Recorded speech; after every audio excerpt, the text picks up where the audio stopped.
In this video, we'll be showing you how to create an invoice from an existing repair ticket using the RepairDesk POS. This video will cover how to create an invoice from an existing ticket.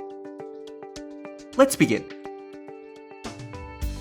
First, we'll head to the POS screen by clicking Point of Sale from the top bar. Here, you can either search for the required repair ticket by entering the ticket ID or scanning the ticket barcode to reopen it. You can also view and reopen all your created tickets by clicking on the View Tickets button on the bottom, then finding your desired ticket and clicking the Open button next to it.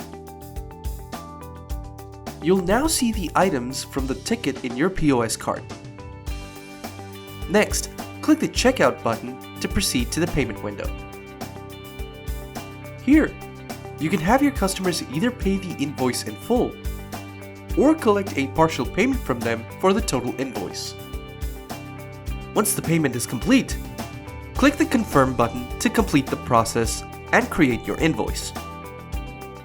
Once it's paid, you can click on the Print Invoice button to print out a professional-looking invoice for your customers. For more information, please visit our knowledge base. With RepairDesk, creating invoices from existing tickets is a smooth and hassle-free process. If you have any questions, please contact us at support@repairdesk.co. Thanks for watching.